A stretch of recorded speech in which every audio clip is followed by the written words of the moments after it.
The machine for keeper and dynasty leagues can be found under the My Team roster tab. The first time you load the machine for dynasty, it's going to ask you to define your league, whether you have a keeper league or dynasty league.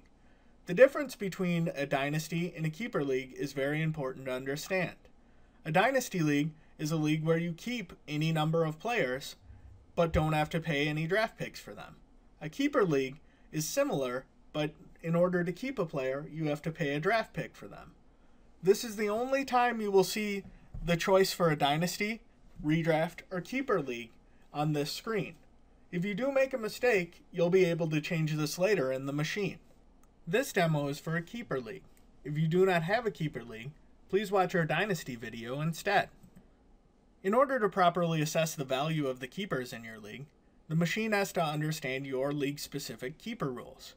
The first thing it needs to know is how many players you may keep. The second thing it needs to know is if you have any restrictions on what rounds you are allowed to give up for a player. In this example, I could not give up a first or a second round pick for a player. The next thing the machine needs to know is whether or not there is a penalty over last year's draft. In this example, I have a 2-round penalty on a draft pick taken last year. So, if I took Andrew Luck in the 7th round last year, I would have to surrender a 5th round draft pick to keep him this year. And the last thing the machine needs to know is what round a free agent would cost me. This would be any player I picked up during the course of the year. If you made a mistake in your initial setup of your league, it is very easy to correct.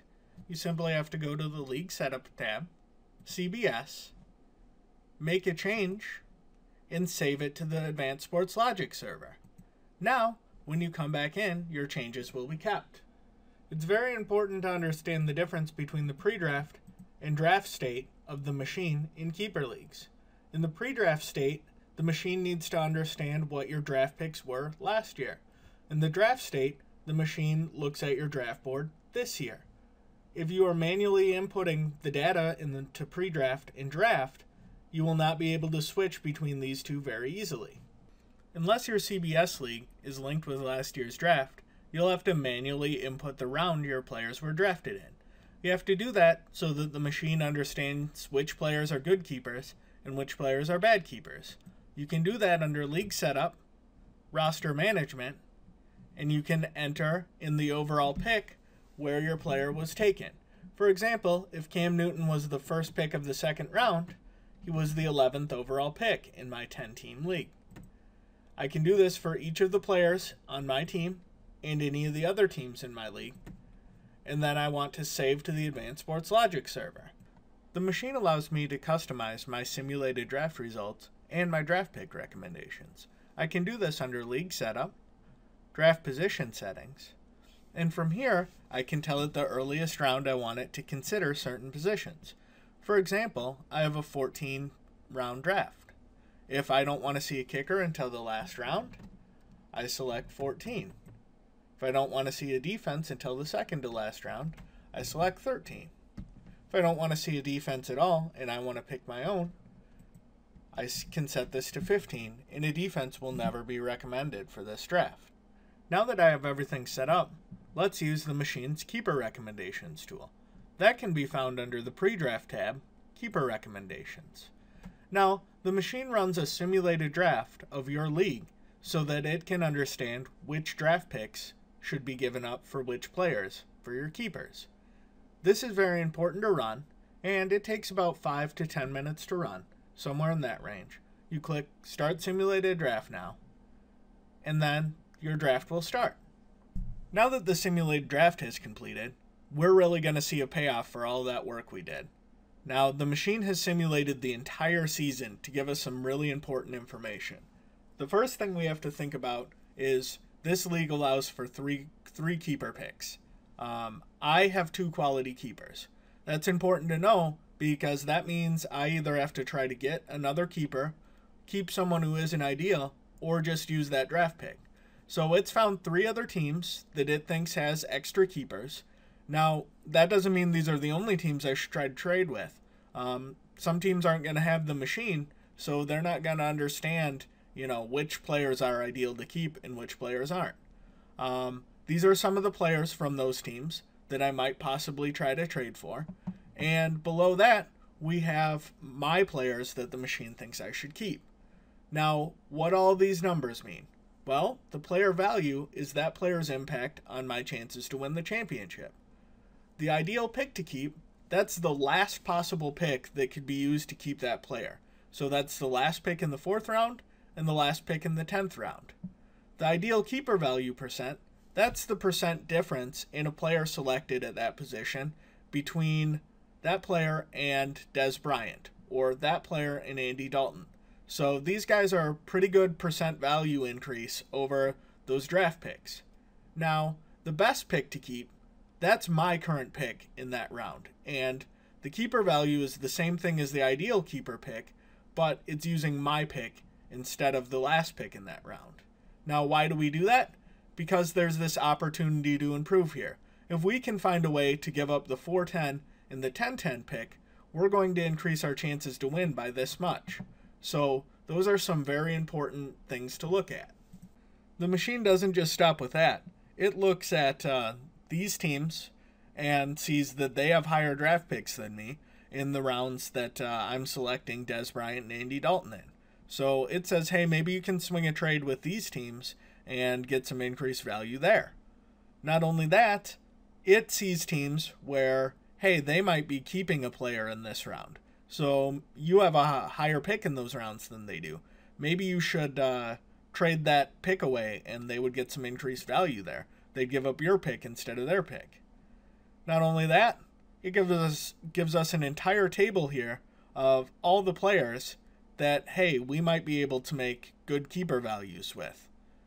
Let's see if maybe we can trade for Alfred Morris. He is probably the best keeper in this league, which makes sense because he was a free agent last year. Tom Brady's a great keeper value. He was selected late last year. So all of this is showing us keeper values and sorting the players by it and showing us maybe what players we can target to improve our teams. So we've just been armed with a ton of great information. Now, what can we do with that information? Well, the machine also has a trade analysis tool. And this powerful tool uses all the information gathered from this simulated draft, and that tool can be found under the Pre-Draft tab, Trade Analysis. The machine's Trade Analysis tool uses all that great keeper information we had from our previous screen, and shows us a value table of all the players in our league, and all the teams in our league with their players, and their draft picks. Now, what this gives you is the ability to see which teams might have players you might want, and how much your draft picks are worth, and how much your players might be worth. If a player doesn't have a value, then they aren't worth the draft pick you would have to give up to get that player. Armed with this information, it's really easy to find mutually beneficial trades. Now, how the machine analyzes a trade is with this trade evaluation table. Now, what this does is dynamically, as I select players and picks from above, it fills out my current keepers, that team's estimated keepers, what I'm getting in the trade, what I'm giving up in the trade, and what our keepers, picks, and values look like after a trade. So, the first thing I thought of was, well, I'm paying this 4-4 for Dez Bryant, so let's make that the 4-10. So now I'm getting the 4-10 for Dez Bryant. And I also need another keeper. So I need, let's say, Dennis Pitta, because I think he'll give him up pretty easily.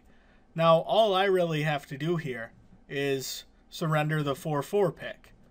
And what's happening is I'm essentially giving a pick I'm already going to give up for Dez Bryant, and I'm getting a player that can be my third keeper. Now, if we look at what happened here, I'm getting Dennis Pitta, like I said, in the 4-10, like I said, and I'm moving him up 6 spots in that 4th round. And this is helping both of us because I'm giving up this pick anyway, so there's no real effect to me. I'm gaining this player, and he moved up 6 whole spots. And that makes it very easy to find these mutually beneficial trades. And once I've done this several times, I'll want to simulate the entire draft again and see which trades work out the best for us. So I'm going to add this to the simulation queue, and that puts in the estimated values of it.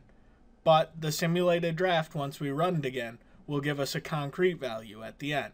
So I'm going to find one more trade, and then we'll see which trades we want to pursue. Here's another case where the machine allows for a really mutually beneficial trade and really gives you extra opportunities here. I look at this Team 9, and I see that they have one 5th-round pick they're probably going to keep, and 2 9ths. But they only have their 1 9th-round pick, obviously. So I should be able to offer him a 9th-round pick that he will then use on Lamar Miller for an 8th-round pick. And that should really help both of us. He gets to keep both of his players, and I get to move up a whole round. So this really should help both of us. And as we can see, the table shows up. He's got an increase in value because he's able to keep both of these players. And I have an increase in value because I've moved up a whole round. Now, if I wanted to get greedy, I could try to move up to the 7th round. But this trade helps us both. So I'm going to add this to the queue. And now I'm just going to click Start Simulations. And it's going to simulate the draft again and see how it helps us. And this sums up all the things the machine can do for you in keeper leagues before the draft is even started.